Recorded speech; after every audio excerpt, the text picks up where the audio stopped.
Welcome back for another episode of What's the Big Idea? So we're back today, with our from the message from this past Sunday. Not all who wander are lost. Yes. I didn't raise my hand. I wasn't 100% confident. Let me put it. So no is strong. No is strong. I feel like I was probably 80-20. I think I was probably in the 80%. What else? What were the other options? I don't know.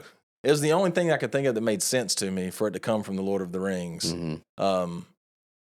But I mean, I've watched some crazy and dumb stuff in the past. There's no telling. But like for you to quote it, it's not going to be some of the stuff. It's not going to be some of the same stuff that I've listened to or watched. So not all who wander. I don't even know if though. it's. I mean, I assume it's in the movie. To be honest, it's been so long since I've seen the movies. I think it is. But I read the books often. I would say that 'cause I've read the books never.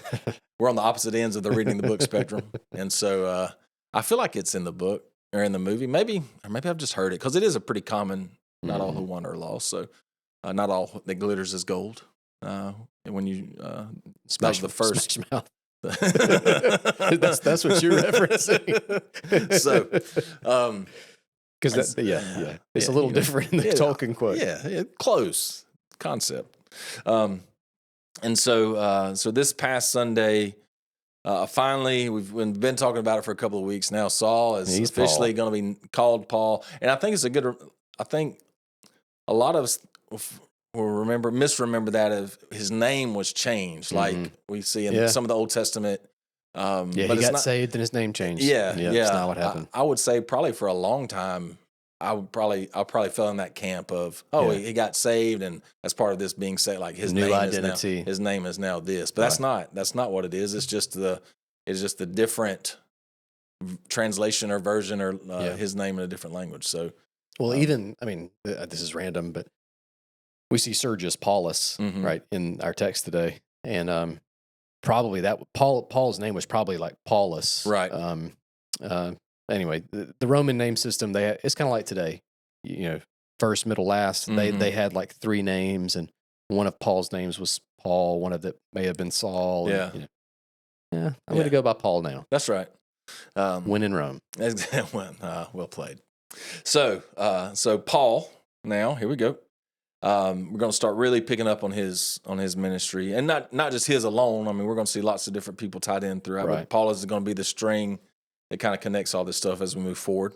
But for this past Sunday, what was our big idea for this past Sunday sermon? Big idea was the Holy Spirit purposefully guides us through the ups and downs of ministry. And, I'll say this. This was one of those weeks that it took a little longer for me on the big idea. It took a little longer on my title and kind of what I wanted to do with this text.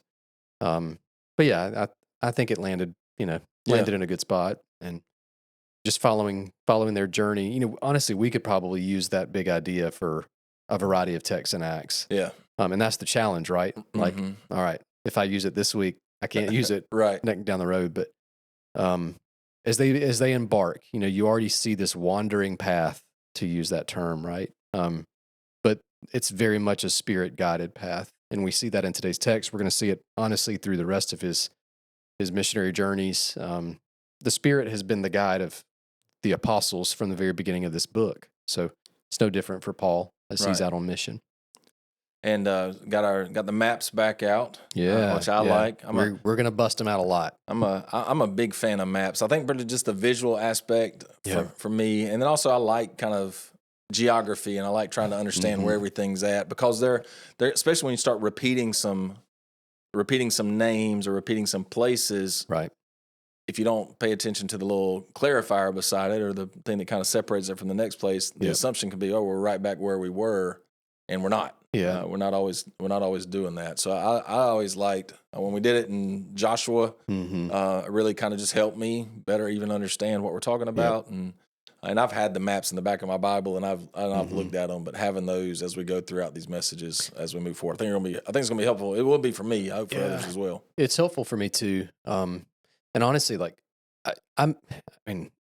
just a little subtle fact, like I make those maps every week, right? Because it's hard to find a map that's big enough, like that shows it's either got too much information or it's way too small. So I've just gotten to where I just, I'm going to make them each week for so I can highlight what places I want, make the text look how I want to make it. And that's helped me to be able to kind of spend more time looking at those maps, building those maps to be able for me in my own mind to get the geography right. And I do think it's important because it's easy. Like if you just read Acts for the first time and you read it all the way through, man, Antioch of Pisidia and Antioch and Seleucia, like what are these places? Right. Who cares? Like what happens? You know, it's easy to get in that mindset, but the geography really plays a part as in this week. You know, hey, they go to this place, big deal. But man, that's a mountain climb. Yeah. You know, that's a long way. Yeah. So it helps you to understand some of the depth of it, I think. And the time that's involved in what it is that they're doing. Right. It'd be very easy to read it and say they did all this in a week. You know, no, we're talking years. Yes. So specifically tied to our big idea and just the Spirit leading us, and we talk about Barnabas and Paul going from Antioch, which is where they had been, across to Cyprus, and then north up to Antioch in Pisidia, or Antioch Pisidia, or Pisidian Antioch, Antioch of Pisidia. It's either way. Pisidia would be the territory. Yeah, kind of Antioch is the name of the city. It's kind of like, you know, you've got Columbia, Ohio, Columbus, Ohio, and Columbus, Georgia, right? So I mean, it's the same kind of deal. You just got to specify which one. Yeah, and so when we're talking about, even for us today, and even how do we know that, all right, the Spirit is leading us here?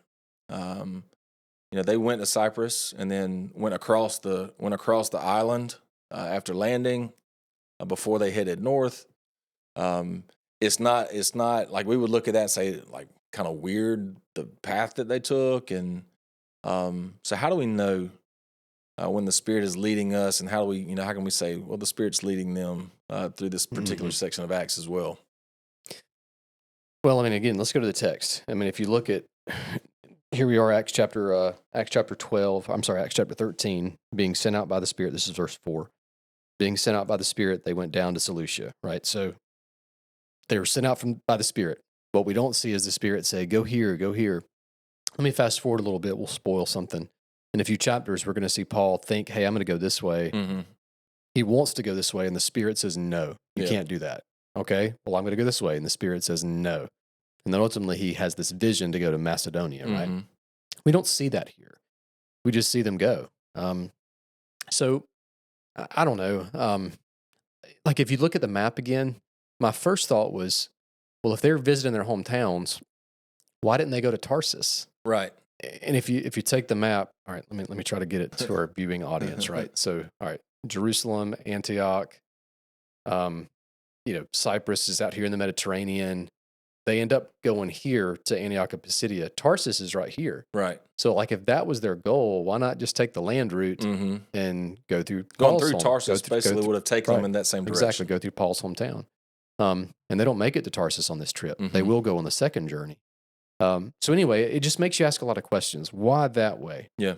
I do think it has a lot to do with Barnabas. The Bible doesn't say that, but I think that has to do with it. And here's my guess. This is conjecture, okay?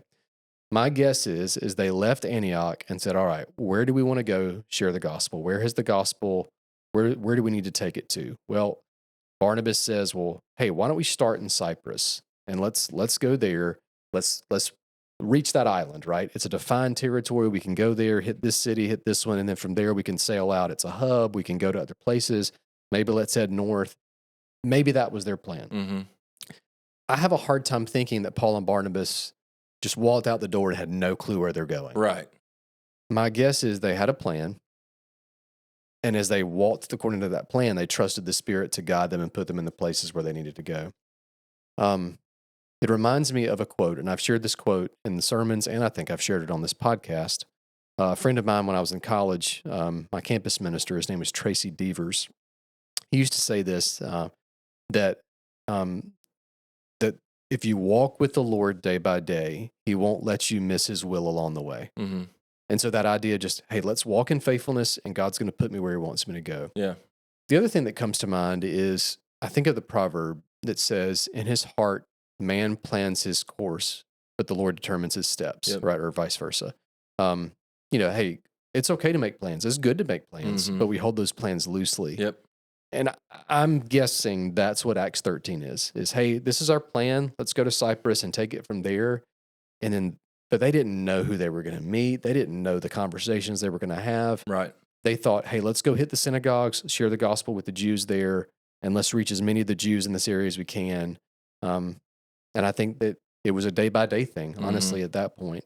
And so from an application standpoint, it's not that plans are bad. We make our plans. We need to plan. But we trust the Lord to guide us in those plans and give him the permission to redirect us. Right. One of the key concepts, I think, and tied to ministry, specifically as we think about events from a youth ministry standpoint, just events. And because we want to, for RD now, we try to plan and plan and plan on the front end. We want to be as prepared as possible. But we also recognize we got to be pretty flexible once we start rolling that Friday. Right. Got to be flexible, be willing to adapt and move. Not doesn't give us permission to say, we're not going to worry about planning on the front end. We'll just roll in here and get started. Both of those things, these two ideas can work together. We've been having this discussion at 1825. Really, this has come up a couple times, in that something being led by the Spirit doesn't mean it has to be spontaneous. Planning, when somebody's faithfully and prayerfully planning, that can be led by the Spirit. Yes. And then something that's spontaneous can also be led by the Spirit. Both things can be true. And so I agree. I think they have, all right, we're going to go to Cyprus. They might not have known necessarily what was going to be after that. Yeah. I think they knew step one. Yeah. And beyond that, it was maybe here, maybe there. We'll see. Mm-hmm. And for us, that can be one of the hardest things about trying to just be obedient to what the Lord's called us to do, is when we don't get the steps down that we want to see. Right.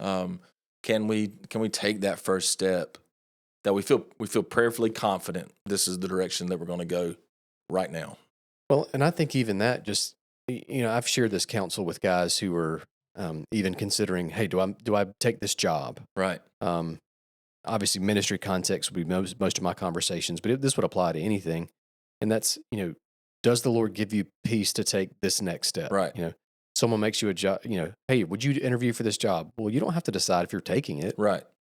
But you do need to decide, God, do you want me to take the step of putting a resume in, or interviewing, or doing a second interview, or going on a site visit? Like, each of those is a step, right? Right. And so in this case, it's, all right, Lord, we feel like we need to go to Cyprus. Okay, we have a peace about that. Let's go to Cyprus. Okay, we landed. All right, hey, let's make it over to the other side of the island. Right. Lord, in each step of the way, God, what is our next step? What is our next step? Yeah. I think we can get in danger when we try to get too far ahead of God. And all right, here's the whole plan. Yeah. Will you give it your stamp of approval? Yeah. I think about even let's put it in the context of our church. We're talking about strategic planning right now. We've made the decision to bring an architect in to figure those things out. And that's a step, right? We intentionally went to our church and said, we're not voting on everything. Right. We're voting on this step. Right. And then we're going to take the next step if the Lord leads us to. And, just go through each step and surrender it to the Lord, I think, is the key. My guess is that's how they did this. Yeah. This is completely off the cuff. And so this may be the dumbest thing that you've heard today. How long had Saul been in Tarsus prior to going to Antioch? For a while. Yeah, I don't remember offhand, months, years. Yeah, I can't exactly. remember. It had not been a few days. Yeah, and so possibly, we talked about why not go through Tarsus. It's part of the mindset maybe, man, ministry's been Paul's there. Been there, yeah. Barnabas, the chances of Barnabas having been back to Cyprus at any time recently could have been pretty slim. Yeah, I don't think he had. Not according to Scripture. But the gospel had been there. Right. Because where does the church at Antioch get started? It's the men of Cyprus and Cyrene who come there. Yeah. Right. So it's not like Cyprus is a totally unreached area. Right. And as we're going to see, a lot of the places Paul went to weren't totally unreached either. I mean, Rome was reached. Right. There's believers in these places. But Paul tried to go to places that were not yet reached to reach the Gentiles. But Cyprus, I mean, logically, strategically, I don't know. It just seems like the obvious choice. If we're going to branch out into the Mediterranean, let's hit this major island that has. It'd be like saying, let's go to Atlanta Airport, Right. and we have access to all these places from there. But that's going to be our hub to start with. And when they get there, they immediately go. It says they go to the synagogue, and which was not a pretty common. We see that throughout the scriptures. Yeah, that's going to be a major theme. Almost, it may be without exception. If not, it's close. Paul always starts at the synagogue, even after he's like, "Fine, I'm going to the Gentiles." Right. He never gives up on his brothers, and he starts at the synagogue most times. And part of that is, I mean, they look at where did Jesus spend time as well. I mean, he was in the synagogues, and you're not, if you're going to the synagogue, you're putting yourself in a position with people that are maybe not necessarily. They at least consider spiritual things, whether they are actively practicing things or it's just become something that they do. Well, you can start at step 2 rather than step 1. Like if I'm sharing with the Jews in the synagogue, they know the law, they know the prophets. Yeah. Well, I'm kind of getting into territory for this week. That's what happens. They go to the synagogue, they read the law, they read the prophets, and they ask Paul, "Hey, do you have anything you want to say?" And he says, "I'd love to. Yeah. Let's take what you said and let me show you how Jesus fulfills that." Right. So it's a natural ministry opportunity in those synagogues. But as we're going to see, again, spoiler alert, as they go to these synagogues, that's also the most natural place for them to get opposition. Right. Because they don't want to hear about Jesus being the Messiah. Right. So anyway, but yeah, synagogue step 1, and then they launch out from there. And that's Paul's pattern everywhere he goes. And then specifically, we talked about a particular person, and you said his name earlier, Sergius Paulus. Yeah, that's how I say it. I mean, I don't know how he said it, but that's how I say it. He's not here to tell us any differently. I mean, that one's pretty straightforward. It feels pretty straightforward. And we get a little bit of descriptor of who he is, which I think is helpful. He's a man pretty intelligent and he's interested. Yeah. But there's this. We talk about divine appointments that we see in Scripture. And from the sermon on Sunday, one of kind of the subheadings was people that are ready. And so they're going to this. They end up having an opportunity to speak to this guy. So one, I guess, how have you ever had anything that kind of felt like just this very like, oh my gosh, I'm walking right into something the Lord's been preparing. And kind of. What was that like for you personally, and then even if you want to add anything just from the Scripture about this particular interaction from this past Sunday? When I think back over my life, I mean, obviously there are a lot of divine appointments where God put me in situations. A lot of times I can think of places where He put me that I was the one who received the blessing, right? Right. He put somebody in my path to share something with me or to give me an opportunity to do something. I mean, even how did I get to Moultrie? I mean, it's the Lord putting me in people's paths that, anyway, it's just, right. I think all of us can look back and see the thread of how God got us where we got to. But in this particular case, thinking about from a ministry standpoint, when did God put somebody on my path that I know He put there for me to share Jesus with? There's two that come to mind pretty quickly. One actually is on a mission, and they're both on mission trips, which may not be a good thing because, I mean, this is a day-by-day thing, not just a mission trip thing, but these two stand out. One is actually we were on a mission trip from here at First Baptist. Back in my youth ministry days, we would go to New Orleans a few times to help out down there. And, right. We were on this particular trip. We were working on a house during the day. And in the evenings, we would go to this local park, and we were doing like a backyard Bible club at this park, playing games with the kids and whatnot. And I remember Miss Carol Broom being on that trip. And each day we would walk from the house we were staying at down a few blocks over to this park, and then we'd walk back. And so we'd go to the park, we'd try to share the gospel, we'd evangelize, and every day we passed by took the same route, right? And I don't remember if it was the second or the third day, there was a guy who was sitting on the porch and he's like, "What are y'all doing?" I see y'all walking by every day here and back. And it was just like wide open door for us to talk about Jesus. Yeah. And I just remember that conversation distinctly of, if you'd asked me, hey, what's the purpose of this trip? We're working on the house. We're going to the park. We're sharing Jesus at the park. Yeah. Right. I'm not thinking about sharing Jesus on the way to the park. Right. But Jesus was, and he just put this wide open door in front of us to share. So that's one that stands out.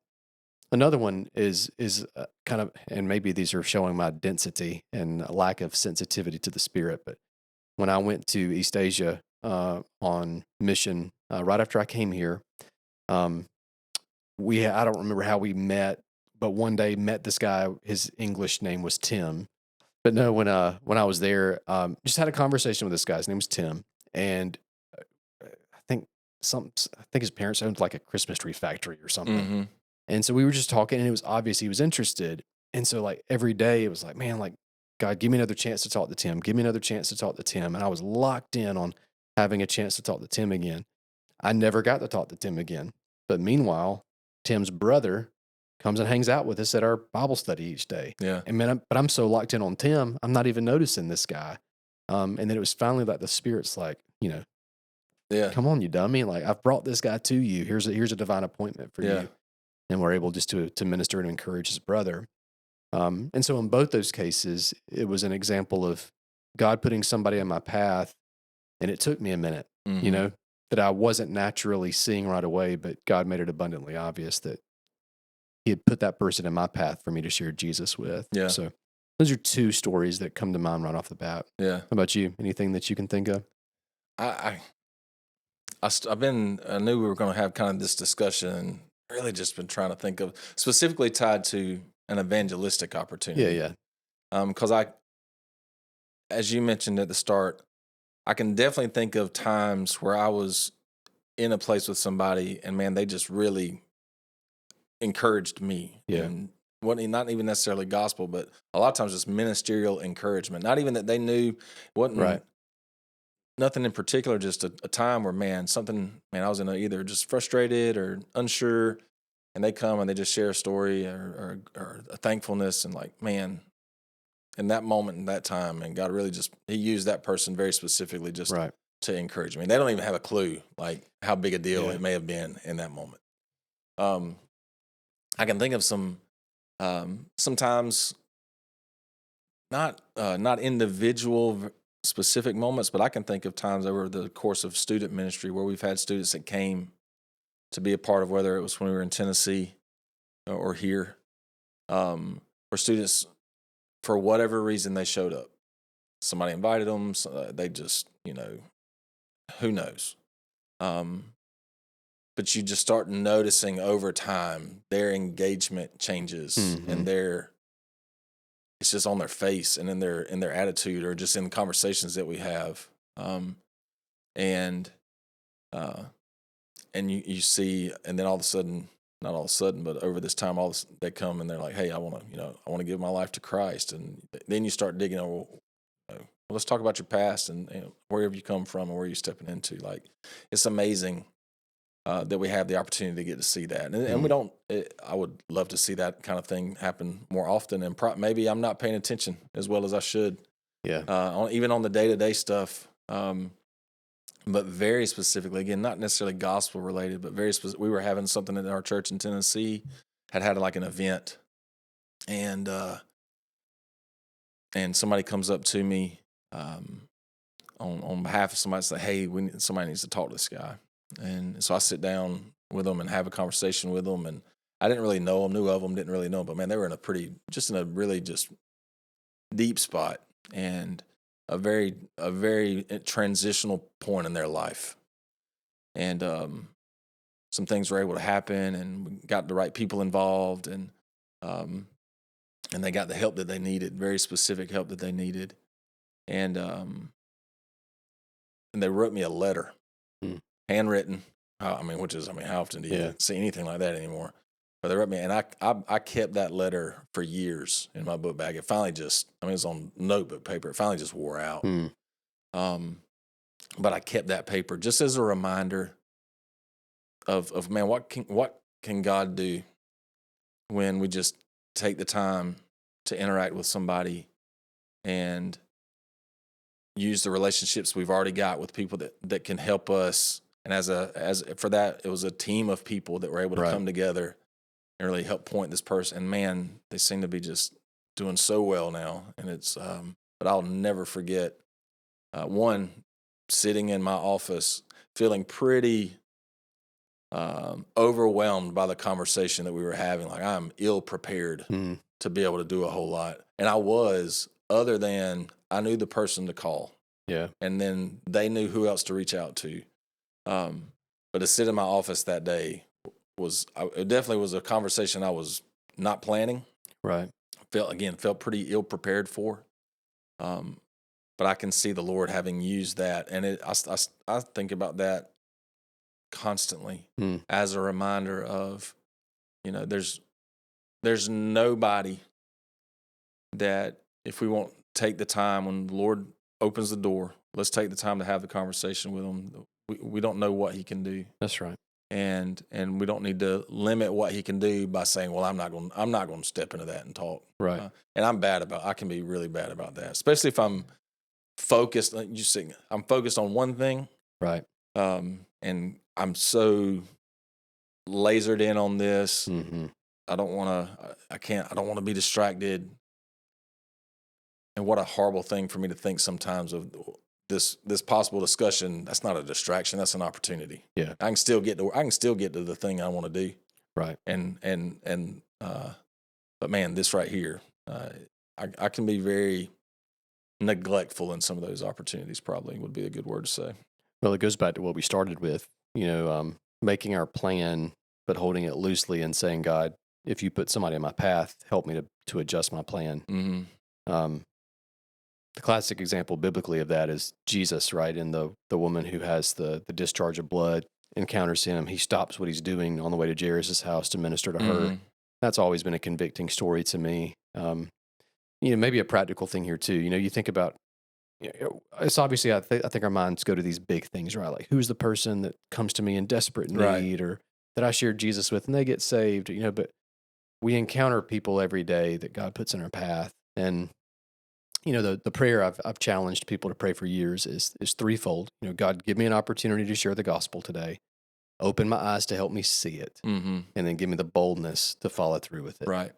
And whether that's at the gas station or the grocery store or walking down the street in the neighborhood or whomever, right? It's having a missionary mentality every day. And, just approaching each conversation as a gospel opportunity, whether it's an encouragement one or an evangelism one, whatever it may be, right? We don't know. Right. This side of heaven, we won't know. Yeah. A lot of times you may not even recognize those divine appointments. Yeah.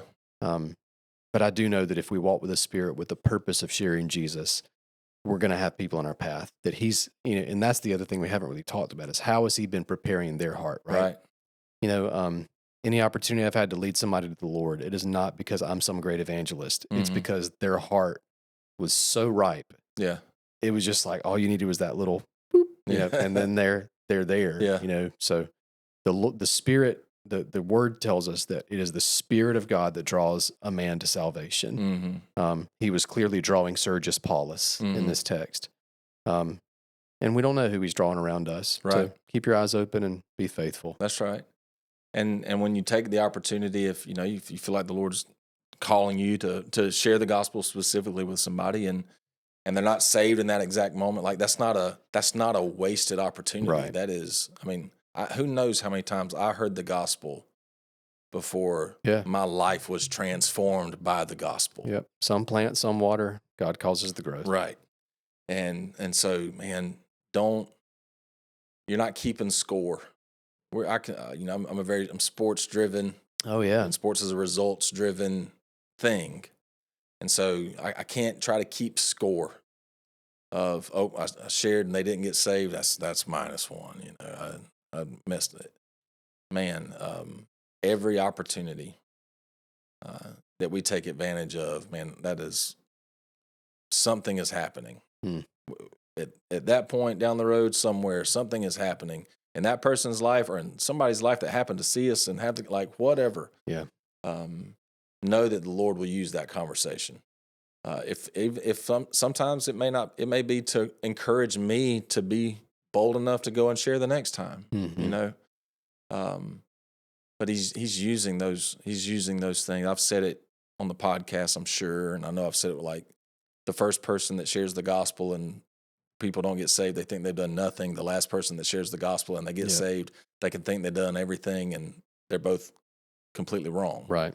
And so it is an exciting thing when you have the opportunity to be in that room or be in that space with that person, and you see and you hear like, man, the Lord has just saved this person's life. They've gone from dead to alive, like right in front of my face. And that's an amazing thing. Absolutely. We both had the opportunity to see that and experience that and walk with people through that. But every time's not going to look like that. And when it doesn't look like that, it doesn't mean that it was ineffective. That's right. And so I'll tell you one more story about a conversation. So I was flying. I haven't flown a ton, but there was one time I was flying back to here from Tennessee.